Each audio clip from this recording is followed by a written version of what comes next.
Welcome back to another episode of the Nile and Gerry Tea Podcast, a Magic the Gathering podcast where we talk about tournament ethics, how to be a good person while playing Magic, the tea, the weekly tea that brews and steeps as people play this game. The That's weekly that's Red right. Bull Yeah, the that Gerry is weekly Red Bull drinking. tea that the Gerry steeps.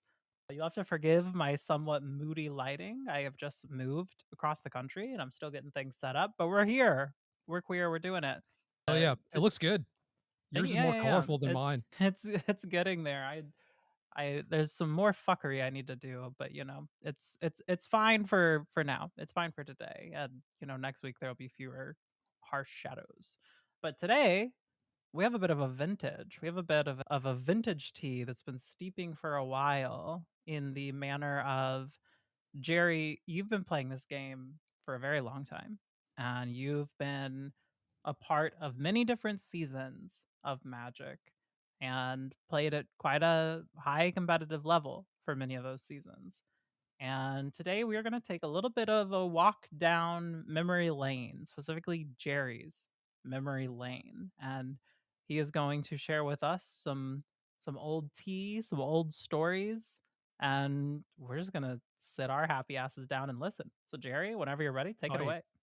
Yeah, I've played Magic for at this point over half my life, which is very weird. Vintage could also mean that I'm old, which is also acceptable. But yeah, like a lot of the stories that stick with me are like they generally have a point to them. There is something about them that matters to me, and it might not even be the specifics of it or whatever, but it's like there are definitely so many things where I look at my life now, all the stuff that I have done, all the like weird places I have lived. I've lived in I think 9 states, and it's just all kind of weird happenstance. I feel like in a lot of it, and a lot of it has to do with just like relationships that I've made along the way, and ones that I've chosen to not burn down, I guess, too. So I was born in Minnesota. It was not great. My family life was not great. And Magic was the thing that I did to escape, basically. I feel like a lot of people could probably relate to that. And one weekend, I'm playing in a PTQ in Wisconsin, and it's 7 rounds. I'm 5-0 and should be able to double intentionally draw into the top 8. So, yay, go me. Yippee. But I get pared down. I get Tough. pared down into a person who's 4-0-1, and I didn't even like think to look at the standings and like see what my opponent's record was. I just sat down and I was like, "Would you like to draw?" And my opponent was like, "No, moron. I'm 4-0-1. Why the hell would I want to do that?" And I'm like, "Well, fair point, but in my defense, I did not know that." So Mhm. we play, and it's a matchup that is mostly good for me, but my opponent has some scary cards, namely the card Winter Orb. Do you know this card? I know Winter Orb. Okay. Winter Orb, for people who are not Nile, is a 2-mana artifact where players can only untap 1 land per turn. And my opponent was doing Fun like, card. yeah, super fun for one person. My Super my fun for exactly one person. yeah. My opponent was playing this 14 land, kind of like 18 land. It had land grant. Deck called Miracle Grow, Super Grow, I guess, at this point. And playing a bunch of like Gushes and Force of Wills, like a bunch of free spells to go along with this Winter Orb and hopefully lock my control playing donkey ass out of the game, you know? And I'm Mhm. being real careful. I'm stuck on 3 mana and I have a bunch of 2 mana cards. And I'm just like saying go every turn, holding open counter spell, just trying to not get Winter Orbed. And game goes on for a while and it works out. I eventually win. And my opponent towards the end of this game starts berating me for playing so badly because Mm. I would activate Oath of Druids on my upkeep, mill over a bunch of cards, including some accumulated knowledges, would trigger Gaia's Blessing to shuffle them back into my deck, and then on the end of his turn, I would play the accumulated knowledge. When like on my upkeep, I could play it to maybe draw some more cards or whatever. And he was like, "I can't believe you were so stupid. You just weren't drawing extra cards." And I was like, "Well, I was stuck on 3. I had this counter spell. I didn't really want to get Winter Orbed, you know?" Mhm. And he was just like, "Oh, okay, fine. Like, that's actually kind of smart." I was just like, "Yeah, I thought so too." And then he's just like, "Okay, you want to just draw?" And I was like, "Yeah, sure, whatever." But That's so uh funny. I was just like, I hate this guy, you know? I just don't like him. Just bad vibes. And I don't think either of us like won this PTQ or anything, but I was like, Mike Crumb. I'm gonna remember that name. Because F that guy. I don't like that guy. Fast forward a few months later, and I am in Pro Tour in Chicago, not qualified, just there for the times. And Mm-hmm. Kurt, another friend of mine, is just like, "Hey, I know that you don't like Mike Crum," and I was like, "Correct." And he was like, "But I like Mike Crum a lot, and I like you a lot, and I think that you two would be really good friends." And I was like, "That's stupid. That doesn't make any sense." And he set it up in such a way where he basically invited us both to like get food or something, and then he just dipped, and then we were just stuck there with each other. He like set you up on a blind date together. Yeah, but like more awkward because there was already like this There was animosity, already beef. Yeah, that's really good. but it worked out, and we ended up just burying like whatever bad blood we had. And I like, no one has ever done something like that for me before. It was very bizarre. But yeah, like Which fast part? They forward. setting you up with a person you had beef with, or Yeah, burying the yeah. hatchet? Okay. Well, yeah, I had never buried a hatchet, certainly in my life. Sure, sure. But there was like a mutual respect there, I think, that it was Yeah. formed under, where he didn't know who I was. Like I was nobody for sure, but he was pretty smart. And then I explained like my rationale to him, and he was like, okay, no, this person actually does know what he's doing. And once I explained myself to him, he was like, okay, yeah, I'm wrong. And that meant a lot to me because Yeah. that doesn't happen very often.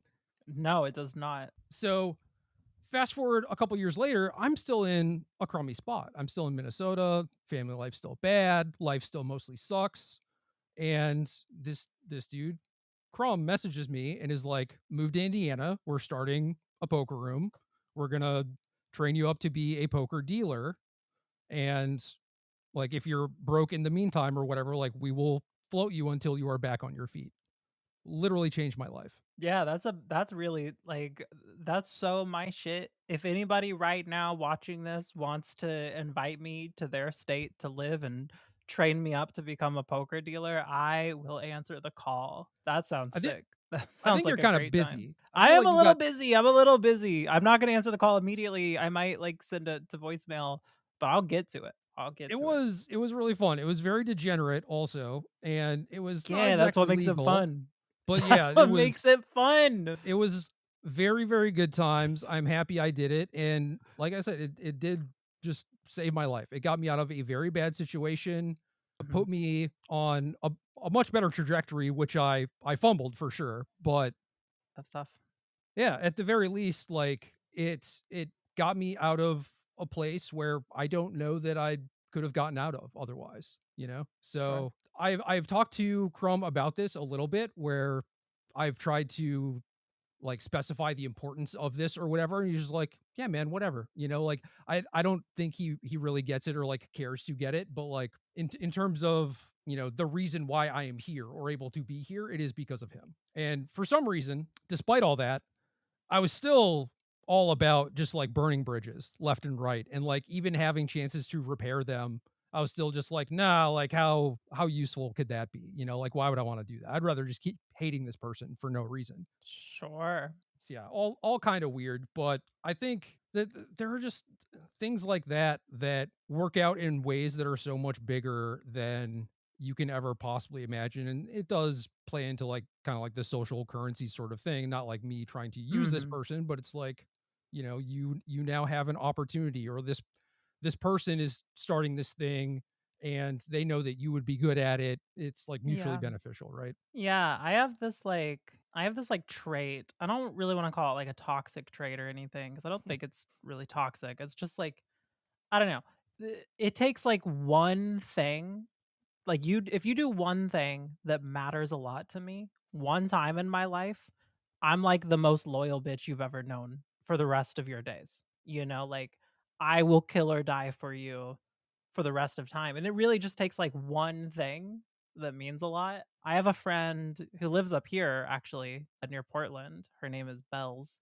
Bells and I met on the internet because she is a content creator. She does like, more traditional like variety streaming. But she was getting into magic. She saw my episode of Shuffle Up and Play, and she just like reached out to me online. We did not know each other whatsoever, to be like, "Hey, I really loved your episode of Shuffle Up and Play. It was so exciting. You were so like smart and good at the game."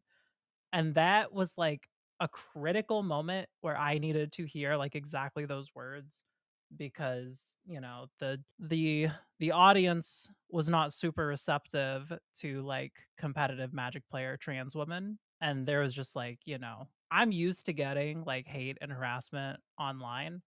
It was, like, on a level I had never experienced before, and truly, I'd been sitting there like, "Maybe I'm just gonna, like, fucking stop doing this." Like, maybe I'm just gonna, like, back out of the Magic scene entirely, but then, like, Belle's person I don't know sends me one nice message, and it was just like, "I'm back in. I'm back in. This is all I needed to hear. This is, like, the most important message to me. All the other ones can get fucked. I don't Yep. care." And now because of that, like I am ride or die with Bells for life. Anything she ever needs, I am there for it, And I am just I don't know. I am very much like that about like a person does a thing that I think is like genuine and kind towards me, and I'm just like, okay, we are, anything you need at any point, so here. Yeah, I think I'm mostly the same too, and never really thought about it that way. Like, there are Mm. definitely things that people can do stacked against that to Yeah, where sure. maybe I let it go or whatever. But that sort of thing typically is indicative of, like bigger personality traits. You know what I mean? It's Mhm. like Mhm. Totally. that is the kind of thing that's like hard to fake or be manipulative about or whatever. Yeah, well, and like, Bells does do like some magic content now, but at the time she didn't, and I don't think even had aspirations. So like there was no possible like she had nothing to gain by like being nice to me, Right. Like she is I mean even like she is a bigger variety streamer than I've ever been magic content creator. Like there's no like leg up she gets messaging me. It can only possibly come from like a genuine place of, feeling all the things that she was expressing. Yeah. I'm learning a lot about myself. Always feels weird, To especially to self-reflect, to see your own life in the tea leaves. to just be alive for this long and still be like, "Oh, didn't really know that." That's kind of weird. Live with me every day, but Yeah. never quite figured that one out. Too close to it. Too close to it. No, for real. Yeah. Anyway, I was banned once. I don't know if a lot of people know this. I would love for us to get into the Gerry T band story. Were you aware of this? I am aware of you being banned, but I've only heard it like third and fourth hand from people, and I've never heard you talk about it directly, and I'm very Y- excited to hear Yeah, it firsthand. it's probably more hands than four, I would guess. This is Sure. this is in 2009, and to be clear, it was not like, oh, DCI suspended players list, like there's my name. It was a very much a shadow ban. I was persona non grata Mhm. for Wizards official events, which was basically like Grand Prix and Pro Tours. Yeah. And the how and why of that is still mostly a mystery to me. But yeah, basically I was I remember walking around a Target in Minneapolis because I ended up moving back for a little bit, not like to, you know, be back in my family situation or whatever. I mostly did not talk to them, but I did have friends in Minnesota. So I was walking around with a couple friends of mine, my phone rings and I answer it, and it's a pretty quick phone call. It's like definitely less than 30 seconds. And I hang up and my friends were like, "Oh, who was that?" And I was just like, "Oh, I just got banned or whatever." And they're like, "Okay." And then we just like went about our days, you know. What was the phone call? The phone call was from Helene Bergeau, who at the time I think was the head of organized play, and she was basically just like, because of this incident at the last Pro Tour, which was Worlds in Japan, I was very drunk and did some very stupid things and almost got arrested. And Damn. she was like, "Yeah, we've decided that you're persona non grata if you show up to any of our events. Like we're gonna have you removed and like maybe make this like ban official or whatever." And then she's like, "I'll send you an email with like all of this just in writing so you have it or whatever." I'm like, "Okay, cool." like well deserved, like what can I say at that point, right? Sure. So I think also she mentioned, she may have said something along the lines of like, it's indefinite until you've demonstrated that you can conduct yourself appropriately, whatever that means. Mm, And I just assumed it was going to be for a while. yeah. So for me, it was like, I guess on the outside, maybe from like their perspective, like I don't know what they thought was the issue or whatever in terms of like, is it like alcoholism or whatever? And it's like, no, it's just Mm, depression, and I should definitely not be intoxicated at any point. sure. Um, Yeah. but certainly if I stop drinking, that would at least make it way less likely that there is no like future incident or whatever. So like that was Mhm. kind of step Mhm. one. And that was not hard for me. Like I never was like a big abuser of like drugs or alcohol or anything, mostly because I Sure. thought I would like them too much. So Sure. Been there. but so like yeah, I was never, I'd never been drunk until I was like 25. Wow. Or Have like not been there. I had a sip of alcohol on my 21st birthday and I was like, this tastes like piss. So That's crazy. That's crazy. What we grew up different. We grew up different. That's all there is we to it. did. No, for sure. That was not the life, for example, my older brother lived. Sure. Sure. Sure. Sure. But yeah, I was just like, okay, well, gonna probably not drink very much anymore and should probably, I don't know, go to therapy or something. Should like Mm. try to Good try to choices. work on my shit, try and figure stuff out, but that stuff was expensive and I was very broke. That's true. So, yeah, I did not really do any of that stuff except for actually, sit and think about like what I wanted out of life. And if that meant, like trying to continue to play Magic or whatever, what would I need to do that? And just being accountable for things mostly, because there was no world in which this was not just my fault, right? Like I am clearly Mhm. the one who had messed up here, and every For sure. whatever punishment they wanted to give me was completely reasonable and warranted. The weird part of all of this is that Star City had started their stuff up around the same time, like the SCG tour. And because it was not an official Wizards thing, I was allowed to play in those. So I did. Okay. Okay. And I won a lot. And like I went from basically being mostly a nobody, like a person some people had heard of, to people are kind of seeing me every week, and Mhm. there is now a demand to like read the stuff that I'm writing, and just kind of like my career takes off as a result of this. And I think it was maybe like 8 months into this shadow ban, I get another email that is just like, okay, you're unbanned now. Amazing. Barely a ban at all. Barely a ban at all. And I probably should have stayed banned longer, if we're being honest. Not that like things were bad or anything Yeah, just necessarily, like but like yeah, it was very short, and like they didn't really have any clue that I would conduct myself appropriately, aside from the fact that sure. like I'd gone to some SCG events and things had been fine. Right. Yeah. And Yeah, no, so that's so maybe super that was valid.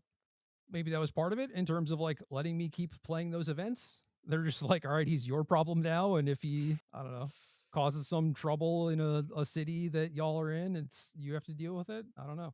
Right, yeah, yeah. That's crazy. Like, I don't know, like, it's such a short ban. It also sounds like it did have, like, a positive impact on your life, Oh yeah.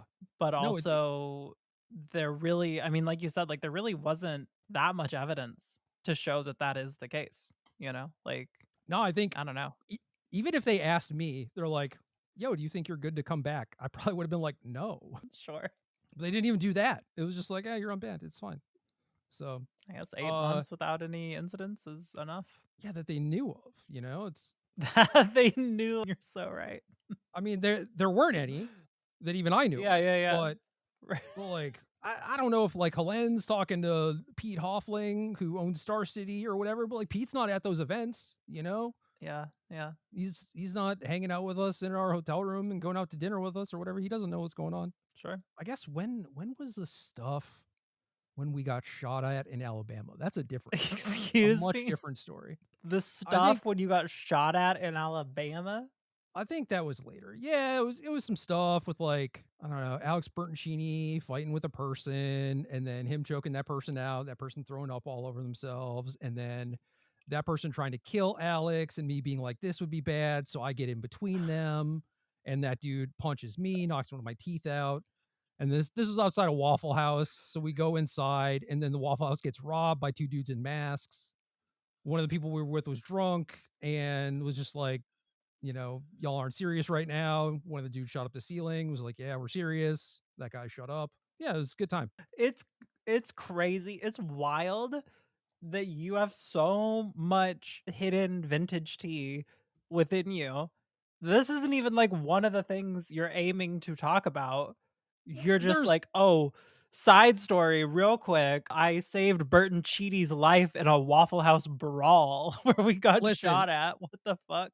listen, I don't even want to take credit for saving his life. I didn't want the other person to go to jail or like even have the cops get involved at all. It was Oh less my so about god. protecting Alex and more so about this Yeah, other yeah, yeah. person Yeah, who I'm totally, totally. clearly choosing to not name on purpose. But Yeah, yeah, yeah, yeah, of course.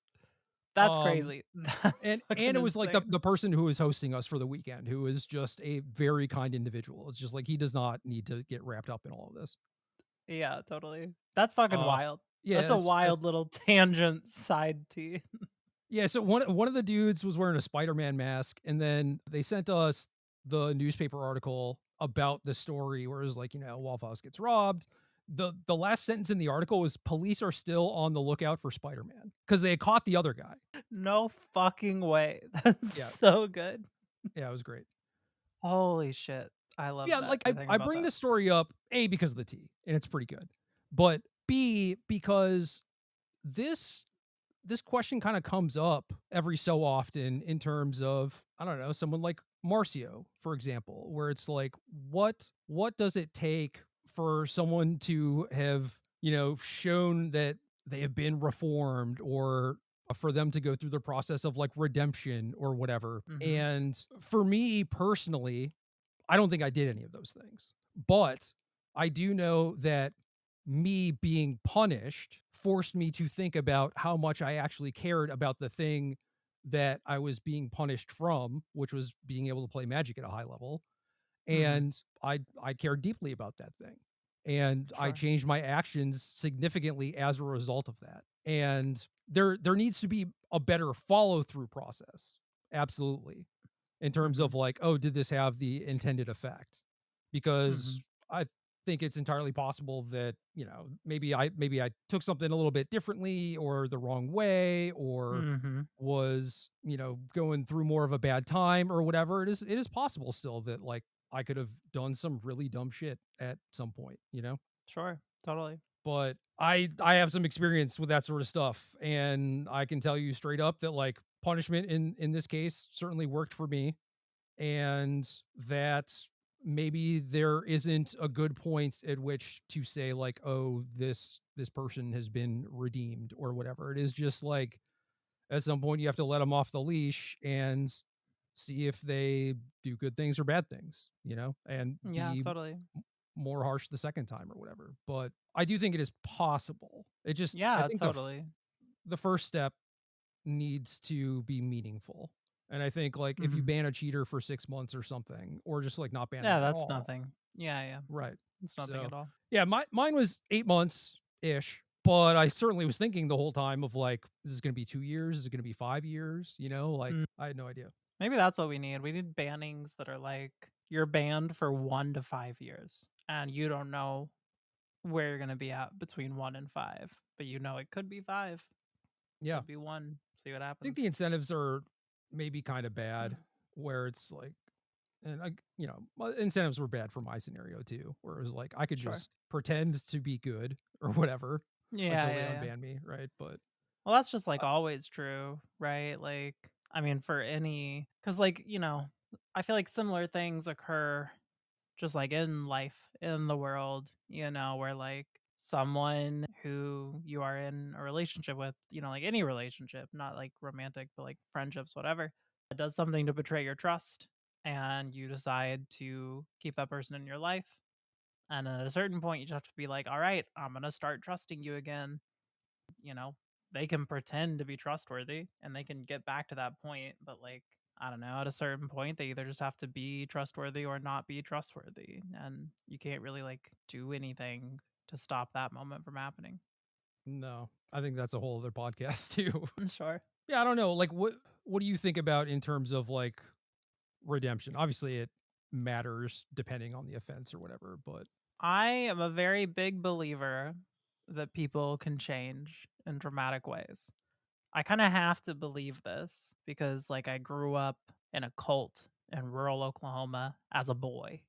Like my childhood is so much different than how I am now that like my memories feel like I'm remembering somebody else's life. Like yeah, it's so different. Like I so much about me is different. I have to like fundamentally like a core part of my just like philosophy on life is that people can change in very large and dramatic ways. And I mean to me that does not stop, being a fucking magic player or whatever. Like hmm I think that people are totally redeemable.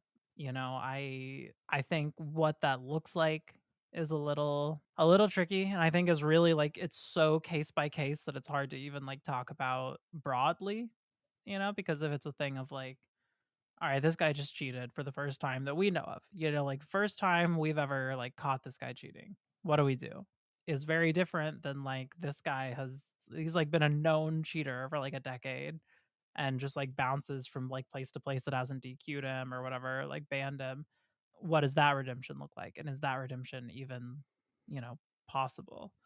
But I think ultimately, like parts that always have to be present are some variety of punishment that extends throughout all of competitive magic.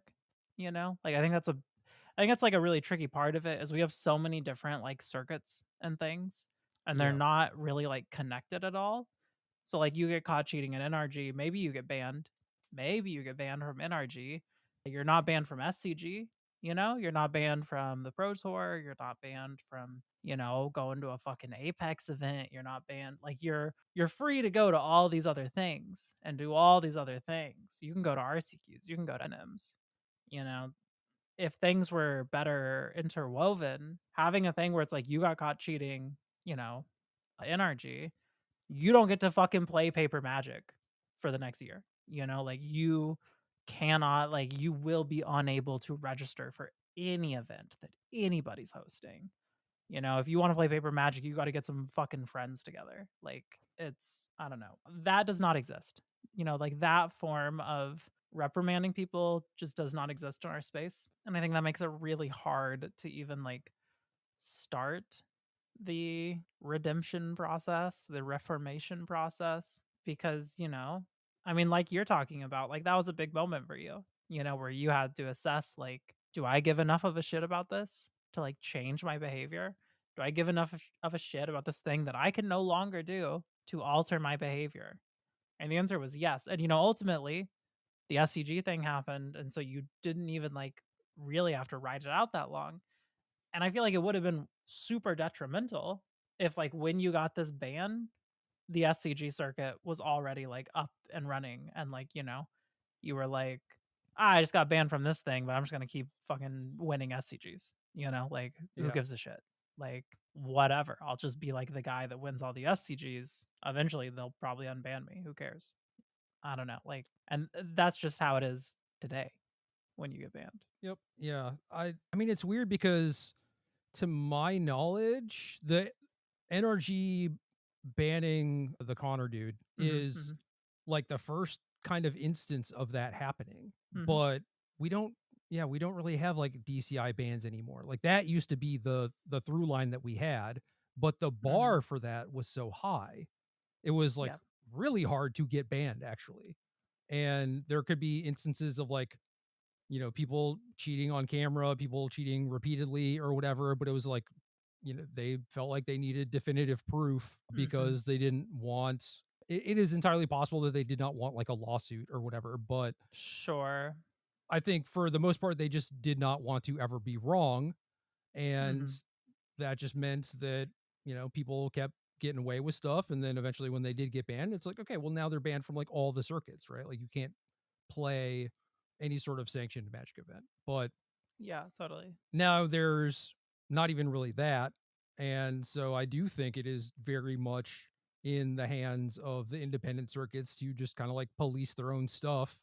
And super happy with what NRG did. And if Star City wanted to like then go ahead and ban that person, that would just be awesome to me. But I don't know. Yeah, no, I would love if the TOs, at least of like the major things, would team up and, work together on that sort of capacity.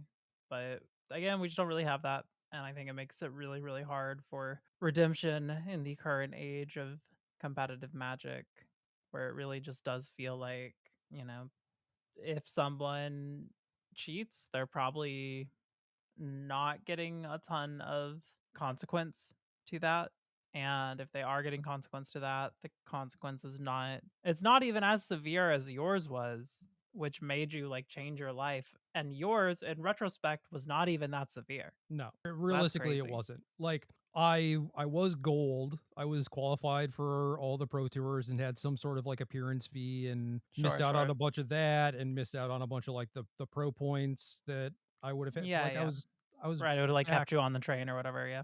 Yeah, but I was back on very quickly. So like Sure. realistically, it wasn't. It was just like the threat of it being taken away forced me to actually think about things, and that was enough because Yeah. I did actually give a shit. Yeah. And I think that is something a lot of people in these positions would learn if they, were put into a position where they had to, but they're just never put into that position.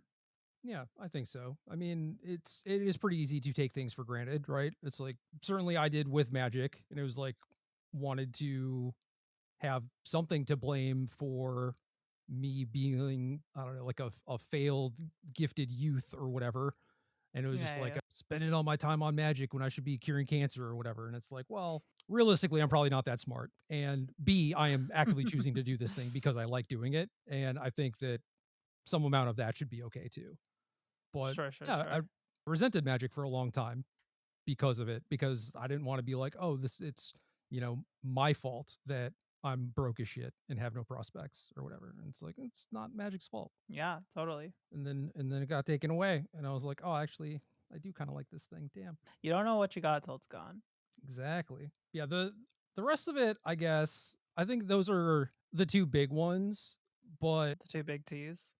the two big T's. It's always weird with me being Gerry T. It's like, Wow, we should make a what am I? Am I podcast the that uses small? that as like a joke. Yeah. Yeah, the other stuff I wanted to talk about was mostly how the relationship stuff and like the burning of bridges and whatnot has Mm-hmm. affected me, because there are definitely concrete examples of maybe I was able to get away with something that I should Mm. not have been able to get away with or whatever. It was just like a person was a little too nice to me than I feel like I probably deserved or whatever. And then there are plenty of examples of me getting punished. So that is the actual good thing, I think, the thing that reinforces it. But yeah, basically, like if you start playing on Pro Tours and you want to Mm-hmm. succeed, I think the easiest thing that people point to is like, oh, join a team, find a group of some like minded individuals to work with, and ideally, you all elevate each other. Realistically, that's not what happens. But, maybe if you have access to 12 people's information, one of them is more likely to have a good deck or a good draft strategy or whatever for the Pro Tour than you would working on your own. So it gets tricky when teams are, like only people they know, or they're getting kind of big, it's kind of full, can't really accept new people no matter who it is, or there happens to be like one person on the team who has enough clout who can say, yo, I hate that dude, and makes it so the entire team says no to you, which has happened to me multiple times. And honestly, like not for good reasons. Like there are plenty of reasons for me to dislike other people and plenty of reasons for people to dislike me, but it was always the pettiest shit that Mm-hmm. that got me blocked from this sort of stuff, which I always thought was so funny, because it's like, why am I holding a grudge over this thing that didn't even mean that this person is like a bad person or whatever? It was just like, oh, I felt slighted. Yeah. I don't know. Like I don't I think it's very easy to carry those things Maybe especially in this space, you know, like I think a lot of small things feel bigger when you are like in the scope of this game, especially in the scope of this game competitively. You know, there are definitely experiences I've had with people where I've like made a mental note where I'm like, I fucking hate this guy, never want to play with him again. And it's like that was one game. You know, like I don't experience that same like commitment to memory about like any other aspect of my life. You know, like I am a very like if I go to a restaurant and the waiter is really shit, I'm still gonna give the waiter a really good tip because I'm like, whatever, I've had bad days at work. Like I don't want it to like fuck their world up or whatever. And I've never been like the waiter at this restaurant is shit, you know, like I'm never coming back here. I'm just like, you know, it'll be fine next time. But for some reason, in the context of this game, it like I don't know, I think it's a lot easier for that to stick with you. It's weird, especially the waiter analogy, because I can ascribe, like, especially a service worker, especially someone working Mm. for tips, so Mm-hmm. much grace, like an unending Mm. amount of Yeah. grace to a stranger because A, capitalism is dog shit. Working for Mm-hmm. tips Mm-hmm. is also dog shit. And they may be like in a bad mood and rude to you as a result of their material conditions, which are things that Right. are brought on by them having to have this job in the first place. So it's like the fact that they are serving tables might mean that their life sucks, and their life sucks means that they are bad at serving tables. And it's just like none of this is really their fault necessarily. And regardless of, even if they wake up and maybe they're a trust fund kid and their parents just want them to work or whatever, I don't even care. Like even if you're just making a choice to be like, oh, I'm gonna go into my job and I'm gonna be a rude asshole, like me leaving less of a tip does not fix any of that. It does not do anything. If anything, it just perpetuates the problem. It makes it worse. So like, why would I do Yeah, that? totally. Totally. But then yeah, this person tries to like free roll me on a split or whatever, and I'm just like they're dead to me, you know? Yeah. Yeah, totally. And I'll be It's crazy.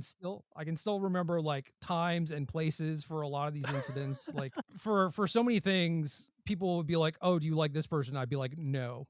And then if they asked me why, I would be able to tell them exactly why. Whatever like incredibly minor slight that they had done to Yeah, me, bad vibes in a match once. Like yeah, it's a like decade ago, right? yeah. Bananas. It's crazy. It's cuckoo bananas. Yeah, that stuff will cost you. And also, it's just I don't know, like why be mad at people for dumb shit that doesn't matter? Like why hold a Truly. grudge? Truly. You want people to hold a grudge against you for every kind of like dumb thing that you've said or whatever? No, I say so much dumb shit. Yeah, it's like a eye for an eye thing, you know? Yeah. Yeah, Yeah, God, I hope for people to have the grace that I have with service workers when they speak with me. yeah. I mean, the service worker thing is also colored by the fact that my mom worked as a bartender and like a waitress a lot of the Sure, time, and sure. we were very broke and blah blah blah. But like Mhm. even still thinking about it logically, it's just like it doesn't make Yeah, any sense. totally. Totally. There was an instance of me getting free rolled, and what I mean by that is basically like in the last round of Swiss, me and opponent are playing for top 16. And my breakers are basically the nut low, theirs are the nut high. So if they win, they will finish in the money. If I win, I will finish outside of the money. And it's like top 16 Mm. gets $100 or something. That's what we're playing Mhm. for. But really, only Sure. my opponent is playing for that. Yeah. And I know this, my opponent knows this because my opponent's smart. And I Mhm. sit down and I offer, I would just, would you like me to concede to you? Mhm. And they think about it for a while and they're just like, no, let's just play. And Wow. I get so mad because I know exactly what's going to happen, which is we play, I win the match, and then they say, will you concede to me? Oh, fuck off. No shot. That's So no. yeah, the setup is basically like I am going to concede to them, but I have to play them in a match to determine whether or not they pay me, which I thought was unacceptable. Yeah, that's terrible. And I was basically just like F you, and I signed the match slip in my favor, and I just lit $50 on fire for both of us because I'm a spiteful Ah, bitch. Yeah. And this person and I were not friends for a while. We are now Mhm. friends. Fast forward 10 years later or something. And this is a thing I mean, granted, it's rare. So I've not been in this position very often, but like I was in a spot where I was able to play the last round of a Grand Prix when I was mostly locked, but not 100% locked for top eight. Because if I knocked a person out, I would get this person into top eight if they also won their match. Sure, sure. And sit down. My opponent is just like, "Oh, we're gonna draw into top eight, right? I get my first Pro Tour qualification. This is so exciting." I'm just like, Damn. "Sorry, can't do it." And then I beat the tar out of them, and other person won their match. They made top eight, and it's just That's magic, baby. fixing that relationship. It's silly to boil it down to like, oh, $1,500 or whatever, but it's like that is the kind of Right. stuff that can happen. Yeah, totally. Well, and it's just like kind of free to do, like it doesn't really cost you that much to just like make that better. And then I don't know, maybe you end up in a position where that person is fighting for you to get into the, top eight of the PTQ or whatever. Yeah, and there have been similar I spots too where I've sat down to play against someone in the last round of a tournament, needing only a draw to make top eight, and like I don't like the person necessarily, but they are maybe kinder than I am, and Mhm. so and in one of these instances for sure, like my opponent was already like X2-1, and I was X3, so like they could have lost and still made top eight, and I kind of just like sheepishly offer the draw, Mhm. and they think about it for like a long time, long enough to make me sweat, and eventually accept it, which is like the amount of grace that we would give a server or whatever, right? It's just like Yeah. because this one specifically was for a Pro Tour top eight, Yeah, yeah, yeah. where it's just like you very easily could have just been like, sorry, bro, you know? Mhm. Mhm. Yeah, that's a big one. I'll never forget. I was at this RCQ one time and, it's a Denver RCQ, so like the top of the table is just like Sam Party, Matt Nass, all that. And we got to the round where people can start to ID. And this random kid who I'd never seen before is like cued in to Sam Party. And Sam's like, all right, we're gonna draw. And the kid was like, no, I don't know that I can draw. And Sam is like explaining to him that he definitely can draw. And the kid's like, I'm really not sure about it. And I remember Sam being like, I am offering a draw right now. This is the only time in this match I am going to offer a draw. Yep. And the kid was like, no, okay, let's play. And I mean, how the fuck do you think it went for the Yeah. kid, But like, it's just, it's so funny to me. I just remember sitting there and being like, man, in virtually any context, if Sam Party is offering me a draw, I'm going, yes, thank you. But if we get to the point where he's like, this is the last time I'm going to offer you this draw, I'm going to be like, sorry, you know? Yeah, I'll take it. Yeah, I've started doing that in those like, oh, I'm about to get free rolled scenarios just to Mhm. make it Mhm. clear. Like if you try to do something that I think is a little silly, a little scummy, like Yeah. I will be a spiteful bitch. I will. I will Yeah. just light both As our is money your on fire. right. Yeah. As is your right. God, thinking about it too, I was so broke that weekend. Which Desperately needed the $50. yeah, no, for real. Yeah, Like I believe you. I I've been there. definitely they dropped me off and was like ship gas money, and I was like, I'll get you next week, like that sort of thing. And that's like the Yeah. only time I've ever done that. Oh, that's really funny. That's really spiteful. Yeah, I am made of spite, especially back Yeah, then, like now I try and channel it in totally. different ways, right? But Sure, sure, sure. back Use then, it oh for good, man, whatever. there was a reason people did not like me. Well, redemption, etc. etc. Well, that was some delicious tea. Thank you for sharing your incredible tea with us. That was really great. Anytime. We have a little treat ski, which is a couple of questions that were sent in to us to answer now. So the first one comes from my good friend Cora, and she says, how would you approach someone you're testing with that seems to just be a negative Nancy all the time, but you don't want to just ask them to leave the team slash testing session because you know they're in a rut? Being down on all the decks you're working on, being a doomer about the events, etc. I'm not even. I'm not even on a team with Cora. Why is she calling me out here? I don't understand. She's trying to get the self-reflection to keep going. Yeah.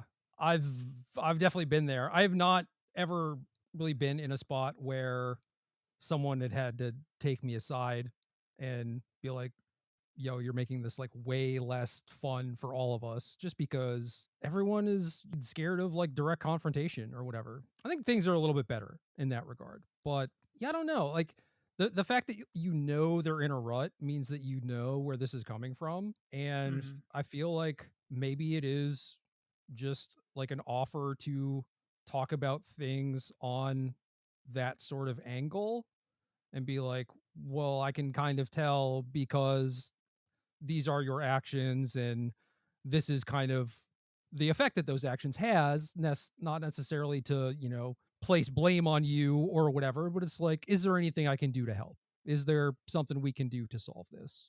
You know? Obviously that takes probably a decent amount of bandwidth and like emotional energy and whatnot, which you may or may not have, but is probably the best way to approach it is just approaching it delicately and not like accusatory or anything. Yeah, totally. Yeah, I am very much like I am the direct confronter. Like I just I don't like leaving stuff, unconfronted. So if it were me, I would just be very clear and direct with them, be like, hey, I know you're in a rut, so I'm not there's no confusion for me as to where this is all coming from, but these things are making the testing experience really miserable for everybody else. Like, I am sorry that you're going through it, and I don't want to take this space away from you, but I do need you to just improve your attitude about these things, or at least, hide some of your negative comments from the rest of the team. Like, you're just destroying the vibes here. Like, you got to figure something out. I don't know. I would approach it very directly and just be like, hey, I don't know if you're aware, this is how this is feeling right now. What can we do to make this not feel this way? I think how the person responds, or like the person is going to respond differently to either our approaches. Like, Totally. there is a specific person I think that yours works better on, Sure. and Sure. maybe a specific one that mine works better on. But like we're effectively doing the same thing. Yeah, I agree. I agree. Some people respond really well to direct communication. Some people are really like, "Oh shit, thank you for telling me this so clearly and cleanly." And some people get really fucking freaked out by it. Believe me, I know. Yeah. Yes, man. But yeah, I mean, I think ultimately you're just there's no getting around it. You got to talk to them. How you approach them, follow your heart, follow what feels right with that person, but you do got to talk to him. Our last question for the day is from Briar, and they say, I somewhat recently started getting into competitive magic, and the format that really lit the fire under me and I've enjoyed the most is Pioneer. But when I started attending RCQs the last Pioneer season, I was noticing quite a few grinders complaining about the format at large. Granted, I know that Rakdos Vampires was a very over centralized deck at the time, but a lot of the complaints were addressed less to problem cards in the format and more so at the format as a whole. It's also a perspective I've seen a fair bit online from competitive multi format players. Is there some broader issue with the format that I'm blind to? Is there a cultural issue with the format historically? Or are these grinders just grumpy that they can't play their preferred formats? Big question. I was previously a very large Pioneer hater, Hmm? and I think there was a brief window where I enjoyed the format, and that window is probably gone now. Sure. Looking at how the format looks now, at least. But a year or so ago, whenever that RCQ season was, maybe it was even longer than that at this point. What is time? I think there were three pretty big decks, one of them less big than the others, and they were all equally frustrating for the same reason, which was that they were able to cheat on mana when basically none of the other decks in the format can. So Hmm. the Rakdos deck had Sorin to cheat in Vein Ripper. Yeah. The Phoenix deck has the Phoenixes themselves, but also Treasure Right. Cruise to some degree. Yeah, And yeah, yeah. then Lotus Field is generally doing silly stuff. Whereas all these other decks in the format are like, on turn 1 I play my 1 drop, on turn 2 I play Right. my 2 drop. Yeah. And the lack of very strong disruption, especially like 1 mana disruption, means that play draw matters a lot, and it is very difficult to catch up because you might have a card, maybe something like Temporary Lockdown or whatever, that is 3 mana and gets like 5 mana's worth of permanence or whatever, but that card has to line up exactly. There's no just global kind of like catch all thing that does this for you. And so for the most part, if you are on the draw, your opponent is ahead of you on mana at all times. And it's just very difficult to do anything about that. You're basically praying that they like stumble or whatever. And compared to something like Modern or Legacy, which also have a host of problems, is all the decks in Modern get to cheat on mana and in Legacy, Mhm. and those are Mhm. also like the better decks in the format, but like because everyone's doing it, it feels less bad. And it Yeah, feels like totally. you still have agency and I can still catch up, like maybe if I just draw a Solitude or whatever, then I'll Mhm. be Mhm. fine, right? So a lot of it is kind of cope, but Pioneer specifically has this problem. And I guess like right now, the big deck seems to be this mono red aggro deck, which is not exactly cheating on mana, but kind of is, I guess, where Hardfire Hero ends up being like a 1 mana 5/5 or whatever. It's just like their deck is really fast and really efficient. And they've banned things like Sorin. This sort of thing tends to be pretty good against Phoenix. It can actually erase Lotus Field. So it's like, oh, this weird kind of like Pioneer style deck that actually competes with the cheating mana stuff. Like it's kind of weird. But yeah, nothing else really competes with this, it seems like.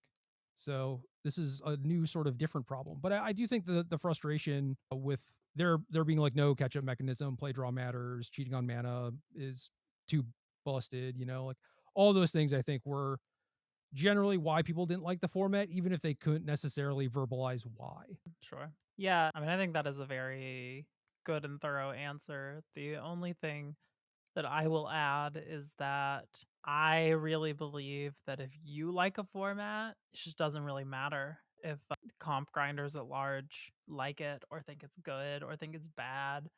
I spent years before Standard was widely considered good, just banging the drum of Standard is sick as hell. Standard's a ton of fun.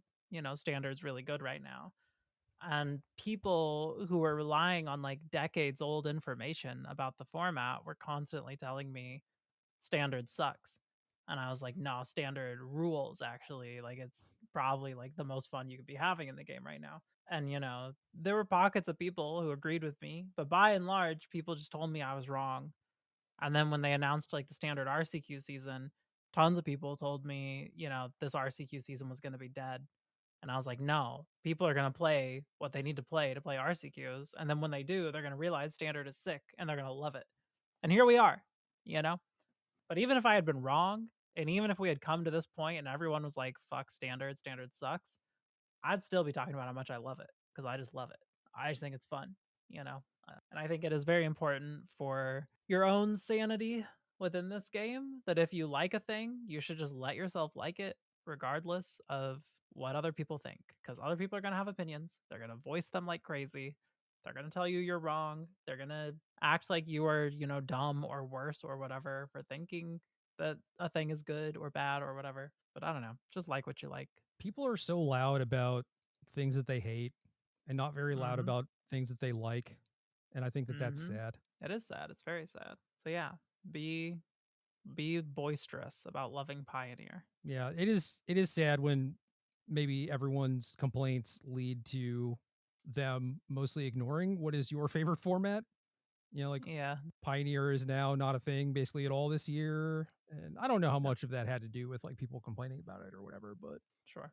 Well, Briar, hopefully that answers your question. If you or anyone else you know have any questions that you would like Jerry and I to read, feel free to send them to us on Discord, email, Blue Sky, Twitter, wherever you can reach us. We've got a lot of links in the description below.